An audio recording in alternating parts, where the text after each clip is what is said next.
There are cars honking in downtown San Antonio right now after your San Antonio Spurs defeated the Portland Trailblazers in 5. That's right, gentlemen sweep. 114-95, game 5, closeout game for your San Antonio Spurs. We're going to talk about it here on this live episode of Spurs in Focus. Thank y'all for joining us here this late evening. Rudy, they got to stop making these games so late. My goodness, don't they know we got to go to bed soon? But it's past my bedtime, way Yeah. past my bedtime. On that note, we're probably going to keep this nice and tight here. Again, thank y'all for joining us here at Spurs in Focus. We appreciate it. As always, subscribe over at YouTube, iTunes, Pocket Cast, Amazon Podcasts, YouTube Music. The list goes on. And don't forget about the Substack, Spurs in Focus Substack, completely free. Sign up right now. That guy you see on your screen, he is Mr. Rudy Campos with the Sports Answer. Follow him on X at The Sports Answer. Follow me on X at Jeff G Spurs Zone. We appreciate it as always. So, yeah, as mentioned, your San Antonio Spurs, they're moving on to the Western Conference semis after beating the Portland Trailblazers in Game 5. And for the most part, they made it easy. We're going to start off with some general observations, takeaways, then get into our standout player, standout stat, and the turning point of the game, if there really was one. I don't know, maybe Rudy can think of one. Rudy, right off the bat, love the way they came out. They came out aggressive. They came out like they're the dominant team. Unlike that we saw in the last two games in Portland, where they had to rally from deficits. They never were behind the scoreboard. I believe this was a wire-to-wire win for the San Antonio Spurs. So I like that, Rudy. I like the fact they were the aggressive, wire-to-wire win, no deficit to climb out of. Yeah, I mean, for the first 3 quarters, they were ahead. The only quarter they did end up losing was the fourth quarter, obviously, but they only lost it 30-28 when total combined points there. But yeah, they came out strong. They came out focused. They came out determined to put Portland away. And that shows you the type of team that they have in San Antonio. I mean, defense was a huge thing right there. A guy like Julian Champagny, who we really hadn't heard a whole lot from in the series, just kind of blew up and lit a huge spark for San Antonio. Once they got the lead, they held on to it. There were a couple of nail-biter moments there, especially in that fourth quarter. But nonetheless, you know, the whole inexperience thing that a lot of people talk about, put it to rest, man. This team, they're built to go very far in this playoffs. Absolutely. Now, another takeaway that I had from Game 5 is that they got contributions from a lot of people. They got some from De'Aaron Fox. More on him in a bit. You mentioned Julian Champagny. Glad to see him step up. Dylan Harper rebounded from a so-so Game 4, 17 points off the bench. Devin Vassell double figures. Steph Castle double figures. The Spurs had 1, 2, 3, 4, 5, 6 players in double figures on the offensive end, and defensively, my goodness, the Spurs, or should I say Victor Wembanyama, was just a menace for the team across the other side of the court. The Portland Trailblazers blocking everything in sight. Had a ho-hum game for his standards, double-double, 17 points and 11 rebounds. Nevertheless, his presence was felt, and I liked what I saw, that especially on the defensive end. Rudy, again, you know, what more can you say about him? It feels like everybody said everything about Wemby that you can think of at this point. You know, he's just amazing, amazing player. 14 defensive rebounds. His shot, 5 or 7, didn't take too many shots, but he was still a plus 20 for the Spurs. Your thoughts on Victor's play? Yeah, I mean, ever since coming back from the concussion, Victor actually has kind of taken it up a notch, if you think about it. Not so much on the scoring side, but I mean, he's averaging 6.5 blocks in the last 2 games, 13 total blocks in these last 2 games. It's just, I mean, you can't really say more about Victor. Right. Now you're starting to put him in that category of, like a lot of people called him early, you know, the generational category, the face of the league category. There's really not much more this guy can't do. I mean, he's doing everything possible, and it shows. He only had like 17 points, Jeff, but I mean, it was more of him being on the court, especially on the defensive side, getting rebounds. I mean, just being out there made this team get off to a fast start. They played tremendous. The thing now that we've got to wait for is he going to win MVP? That's the biggest question. But the good thing about it is we wait for that Nuggets Minnesota Timberwolves game series, because I think it goes 7 games, which means a lot of rest for guys like Victor, Steph Castle. Remember, they logged 30 plus minutes a game every single game. So great job getting it done in game 5. Great job by Victor and the boys. Can't say enough about them. They're going to get some much needed rest now. Yeah, yeah. And by the way, should we thank Denver right now for extending that game versus Minnesota? So appreciate Oh, that. Denver's going to win the series. I'm telling you right now. You're still on that. You're still on that, huh? Yeah, they're going to win the series. Yeah. Goodness gracious. They're I really mean, holding the faith. He wants that prediction to come true that he picked. well, it puts me in a predicament because I have Denver winning the title. I had them at the beginning of the season. So if they play San Antonio, I'm going to have the entire city of San Antonio looking for me. So yeah, it's not a very good thing Yeah. on my side of the world right now. All right. But nevertheless, yeah, still, thankfully that Mhm. series is being extended where the Spurs get a little bit of rest before that series starts. By the way, the Yeah. Spurs just announced that tickets to the second round of the Western Conference playoffs are on sale now. You want to go to Ticketmaster, Spurs.com/Ticketmaster. You want to get your tickets in now. I know a lot of Spurs fans were clamoring for any ticket in the first round series, but giving you a heads up right now, everybody, they're available. Go get them. But anyway, going back to the game here. Mhm. You look at what the Spurs did, and just taking control, taking command. But again, we saw in the second half, particularly the fourth quarter, when we thought this team was on cruise control, and Mitch Johnson himself said it after the game that they did take their foot off the gas pedal. Oh, Does yeah. that worry you, Rudy, that a young team like this getting their feet wet in the playoffs, Mhm. but yet they still allow the Portland Trailblazers to cut into a double-figure lead and make it somewhat of a game late in the game? Immaturity is the word I would look for. I Mhm. mean, I don't want to use the inexperience. I'm using immaturity because you had a 20-point lead, 20 plus point lead for majority of the game. Then you saw the ball getting turned over. You saw them making careless mistakes, allowing Portland to get back in the game. They went once Denny got that technical foul, they went on a Mhm. 9-0 run. Portland did to cut the lead to 9. So Absolutely. the thing you got to realize is they were making some careless plays at the end, turn over the basketball. Stephon Castle Mhm. had 7 turnovers. Plus, Yeah. I understand Stephon Castle was, up in Denny's, his space and giving him an Mhm. elbow here and there. A lot of fouls were unnecessary fouls. Now, if he's starting to play like that kind of physicality, he's going to foul out pretty quick against a team like Denver or even OKC, say they meet later on. He's got to play a little bit smarter and use his Mhm. fouls a little bit better than what he was doing tonight. Nonetheless, I mean, like I said, there was a nail biter moment where you thought, okay, Portland cut it to 9. It's 8 minutes to go in the game. That's a lot of time. A lot of fans, I'm sure, did get really worried Mhm. around that time. So they got to cut down the turnovers, Jeff. They got to be a lot more mature. But there is one guy that is mature on the team in the fourth quarter, came up clutch again. I still don't see the hate on X for him. I'm still looking for it, but thank God for De'Aaron Fox for Absolutely. being the leader of this group during that time. Yeah. Fox, you see that guy on your screen? He did it again for the Spurs, saving the Spurs in a critical moment again in the fourth period, this time in game 5. As mentioned, the Spurs had a double figure lead. It was somewhere close to 20. And the Blazers went on a 10-0 run late in the fourth period to make it a game, cut it as close as 9 points. This guy, 11 points in the fourth period alone. So the Spurs, once again, relied on that veteran you see on your screen to take over the game. As Mitch Johnson did say, he said that Fox took over the game. Mhm. And, you even look at Ron Harper's dad, Ron Harper Sr., he put out on X a few days ago that nobody should be giving Fox any bleep anymore. Yeah. That's why he's on the roster. And that's the guy that's won some championships under his belt there. Yeah, you're right. De'Aaron Fox, once again, the savior for the team. You know what? Holding the Blazers to under 100 points. Talk about the defensive side of things. That is key. I think they did that in back-to-back games already, keeping them under 100. I So believe that's so, yeah. good for the Spurs. Defense is Mhm. still going to be their bread and butter, even if their offense sputters. So again, Spurs flexing the defensive muscles in game 5/closeout game. I mean, the Blazers, they couldn't shoot worth bleep in the entire game. 35% shooting from the field, 23% shooting from the three line, went 11 for 47. And your Spurs, 55% shooting for the game, and they go 12 for 30 from beyond the arc at 40%. So the Spurs were clicking on both ends of the court.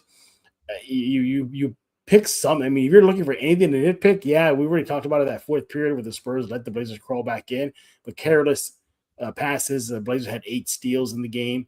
The Spurs had 14 turnovers, which is still for standards in NBA low. But the Blazers, they only had 9 turnovers. So they were definitely taking care of the ball. Overall, Rudy, just a solid win for a good 3.5 quarters. And well, Yeah. maybe I should say 3.75%. 3.575 the final quarter. Uh, Look, I get it. This team is still young, as you mentioned, Rudy. They're going to maybe puff their chest out a bit, pop their collar, but they got to clean that up. Mitch Johnson said after the game that this Spurs team still has stuff to improve upon as they move on, and I think that's one of them. If they're going to put a team away, whether that's now Denver or Minnesota, they're going to have to, Rudy, because if you give any of those 2 teams any life, guess what? They're going to take advantage of it, and they may not be as easy as the Blazers. Your thoughts? Yeah, so I mean, if you look at both teams ahead, either Minnesota or Denver, yeah, Denver hasn't really played great against Minnesota until the injury to Anthony Edwards and Dante DiVincenzo. But nonetheless, go back to the regular season, Denver has owned San Antonio. Nikola Jokic is averaging what, 40 points a game against Wemby. So I mean, that's going to be a tough out, as is Minnesota coming in. Rudy Gobert is playing extremely good defense against Jokic right now. He's on a mission because he was 3rd in Defensive Player of the Year voted, if I'm not mistaken. So, yeah, he does really feel slighted. You may get Anthony Edwards back for that San Antonio Spurs series if they end up winning. So, yeah, the Spurs have a lot to clean up. I'm glad they got through Portland. Again, go back to before the series even started, Jeff, when you and I did the Spurs in Focus. I said, this is the perfect team for the Spurs to jump into that first round with in Portland. The physicality is going to be there. Thiago's going to have his guys playing hard for the entirety of the game. Majority of the games, the Blazers actually, I mean, we're going to call spade a spade. The Blazers should probably be up 3-2 right now in this series. But, this is the perfect team for the Spurs to actually play in their first round. They were able to play defensive. They were able to play superb defense against Portland. They were able to bounce back in 2 games where they were down double digits. It's a really, really big confidence booster for this team going into the next round. But again, I love that Mitch says they've got to clean up a lot of stuff because it doesn't get any easier. The regular season was easy. The first round was easy, but not extremely easy. The second round, it gets very difficult because that's where every little thing you do wrong gets magnified. Yeah, and they ended up against a seasoned championship team like Denver or a playoff seasoned Minnesota teams. Conference finals. Yes, Minnesota thank you for bringing that up. Yeah, they're no slouch. And again, yes, they will not have DiVincenzo, and Edwards likely could be back for that game. But nevertheless, focusing on the series, Spurs beat the Blazers, gentlemen's sweep, 4-1, 114-95 is your final. Moving on to the Western Conference semis now. Again, because it's kind of a late ending to the game, we're going to kind of keep this show a little shorter so we can get some sleep, everybody. Let's just be honest. Don't hate waking up and drinking tons of coffee. I don't mind drinking a lot of coffee. I'm a coffee guy. I'm good with coffee. Yeah. But I want to talk about this too. Let's look at the Spurs. Let's get a job about the Spurs here. And that is, didn't have a jump out game as far as the stats are concerned. But Devin Vassell, once again, proving his worth. 10 points, had a rebound, 2 assists. He was a plus 22. A plus 22 for the game. Yeah. Devin does a lot of the little things that leads to wins. He contributes to winning. We mentioned those 5 assists. We mentioned the 1 rebound. Okay, perfect from the free throw line. Hits both of them. Hits 4 for 7 from inside the 3-point line. And you look at this too. He contributes 1 rebound. Again, the numbers didn't really stand out as far as, oh my God, he's averaging 20-something points. But again, a plus 22. He's doing something right on that court. What do you think? Yeah, I mean, Devin brings the length, man. That's what he's doing. His defense is actually, it's outweighing his offense right now. He's able to get in guys' faces. He's able to cut into the cutting lanes, making tough. It's tougher teams to get a pass off of him. He's just doing the little things right, and that's what counts the most. You don't want to give him, get him to get 20 points a game. If you're getting 20, 25 out of Devin, you're hoping it's because everybody else is scoring 20, 21 a game, and the Spurs are up comfortably. But those 10 points at Devin, again, key shots. When Portland was on that run for a little while there, Devin did hit a shot from, I believe, the free throw line. So again, what we talked about with Devin in the season was he's the guy that's going to hit those shots at key moments, and that's what he's doing right now. He's knocking down a jumper, inside the 3-point line that the Spurs need someone to score a basket. He can get him that basket. He's almost like a younger version of Harrison Barnes. Let's put it that Interesting. way. Yeah. Because Barnes can come in, he can get you a couple of baskets here and there, kind of make a difference here and there. And that's kind of where I see Devin right now, similar to like Harrison Barnes. He's coming in, making key shots, making key plays, and he's making a difference in the plus and minus. You see it right there, plus 22. He's doing something right. One turnover for the game for Devin Vassell, and also was 42% true shooting percentage, so that's pretty good there. 2 fouls, so he didn't put himself in foul trouble, still being available for the Spurs, and even 2 fast break points. So yeah, Devin Vassell definitely deserves a tip of the cap. And it's not to mention this too, in that first period or first half, 6 points. So he definitely was helping the Spurs lock up that win. You look at other positive things for your San Antonio Spurs. I look at just the runs they went on. They went on, aside from the first period when they went on a plus 11 run, they went on a 13-2 run, basically from about the 10-minute mark all the way down to the 7-minute mark. In that run, Champagny, 8 points, 2 for 2 from 3, 3 for 3 overall. You have the Spurs collectively hitting 5 of 5 field goals. I mean, they came out and put their stamp on this game early. And I was already saying, Rudy, at the end of the first, I was saying this game's over. It's over. Yeah. Everything had to go wrong for the Spurs, and everything had to go right for the Blazers. Scoot Henderson, did he even show up? Did he make the trip to San Antonio, Rudy? Did you put out an APB on him? I had to, man. I mean, apparently, he was the guy after scoring 31 points and leading the Blazers to a victory. And then Scoot goes donut last game, 5 points this game.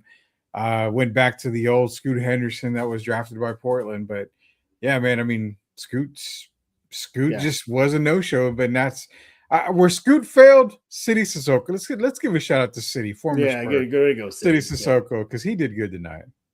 He did 11 points, 4 rebounds for the former Spur. He was a +9 for the Blazers, so he did good. Also, was getting into it with Victor, his draft classmate there. Yeah, they were having fun though. It was all good. Again, good to see Sissoko playing well. Some of the players that hurt the Spurs over the last 4 games, not including tonight's game or game 5. Drew Holiday, 8 points, -22 on the court for Portland. Shaden Sharp, was he even a factor in this series at all? No, he hit like a couple of shots, but nothing like in the regular season at all. Yeah, exactly. And overall, the Spurs put the clamps on the Blazers from beginning mostly to the end. All in all, they did enough to get the win. What more can you say? This team looks like they're firing all cylinders right now. The good news is I get to stay in San Antonio, no travel. The last thing they wanted to do is travel again. They can just now wait and say, all right, welcome Denver or welcome Minnesota to San Antonio. By the way, shout out to the crowd. I was at the game for a good 3 periods and then I left because this game was pretty much a wrap. Crowd was intense. The crowd was up on their feet. They were cheering. They were yelling. They were arguing. They were arguing with refs. They were completely in the game. So good on the Spurs fans for showing out too. All right. Once again, you're here with us on a live episode of Spurs in Focus, joined by Mr. Rudy Campos of The Sports Answer. He's on X at The Sports Answer. Follow me on X at Jeff G Spurs Zone. Rudy, we got a few comments this late evening, already past midnight. Yeah, before we get to the comments, we did have a Shannon Sharp sighting, Jeff, and he says, Scoot Henderson, scoot over, boot scooting boogie, it don't matter, Spurs in 5.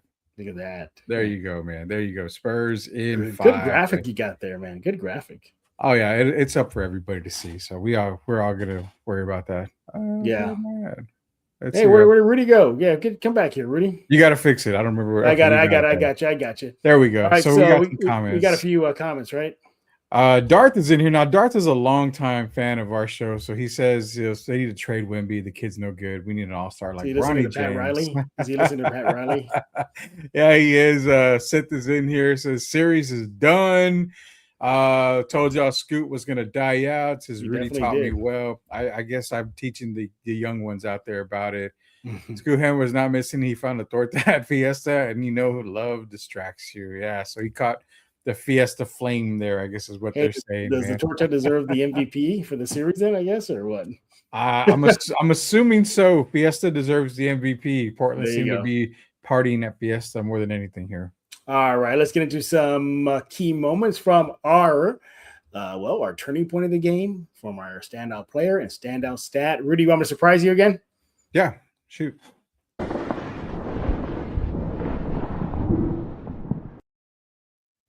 Rudy, your standout stat from Game 5 Spurs Blazers.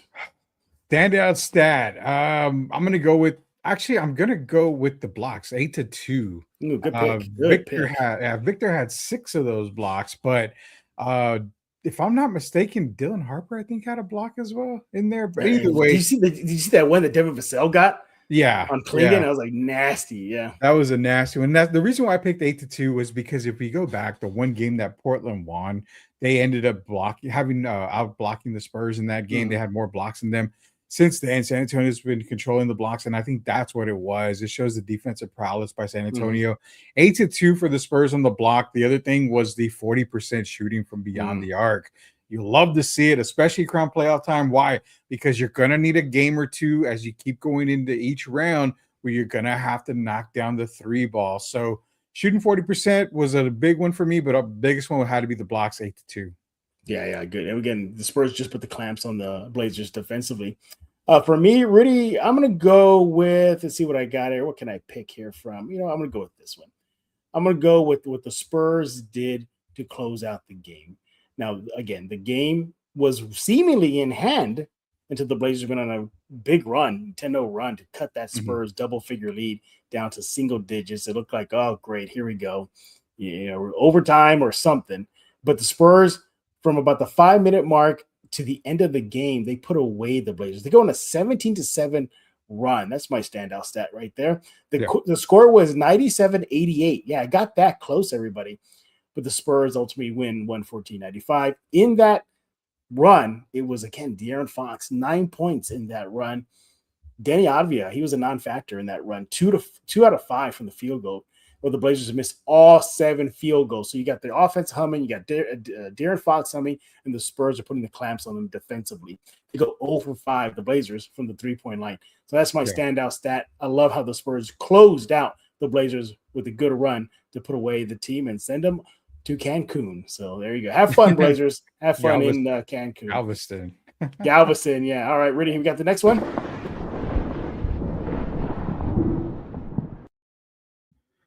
This was tough, man. This was tough. What's your turning point? I got it. Turning point. Fourth quarter, Denny Advia gets fouled by De'Aaron Fox, gets a technical foul. Portland goes on a 9-0 run. That's my turning point because it brought some fear into a Spurs team that already had controlled the entire game. So when they got it under double digits, I think that's when the Spurs had to lock in. Mitch called a key timeout. Keldon Johnson yelling at the guys, we need to pick it up. We need to get going. After that, never looked back. There were double-digit wins after that. That's my turning point of the game, was that Denny technical and that 9-0 run by Portland. Timeout Mitch. Spurs came back out. They controlled the rest of the game. That's my turning point of the game. It goes back to what I said to start this series. For me, it felt like it was Denny, and that was it. They don't have consistent contributors. You don't know what you're going to get out of Shaedon Sharpe. You don't know what you're going to get out of Thibault. You're not going to go with Jeremy Grant, Robert Williams. The list goes on and on. It was pretty much Denny or bust for the most part, at least on the offensive end. Yeah. So you gotta wonder like what kind of changes the Blazers are going to go through to rebuild this team. Obviously, they're going to rebuild around Denny. Do they keep Splitter? Do they not? You would think they would after what he's done as interim head coach. But nevertheless, it's a good pick there. For me, my turning point of the game, I'm going to go with the start of the second quarter. I think that's when the Spurs pretty much put the Blazers away. Yeah. They start the second period on an 18-4 run, plus 14 on the Blazers. It went from 36 to 24. Again, the Blazers still within striking distance to 54 to 28 at the end of that run. Yeah. Harper, 7 points in that run. Wimby, Keldon had 5 points each. The Blazers 0 for 5 from the three-point line. Again, for me, that was a turning point. At that moment, I knew that that's it. The Blazers are done. They ain't going to come back because, again, everything had to go right for the Blazers, and the Spurs would have had to collapse. That was not going to happen. To me, that was my turning point. They just annihilated that team in that second quarter. All right, let's go with our last category here. We all know who that might be.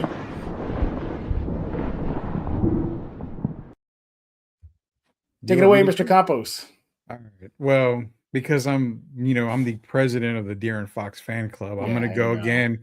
De'Aaron Fox, man. I mean, a big fourth quarter, Mr. Clutch in the fourth quarter, back-to-back games where he's basically put the Blazers away, put the Spurs on his back for a little while there. 21 points tonight, 9 big assists, only 2 turnovers. Had a really, really good game tonight. 3 rebounds still on top of it. Made key shots in the first half, but he was it was just no stopping him in that fourth quarter, man.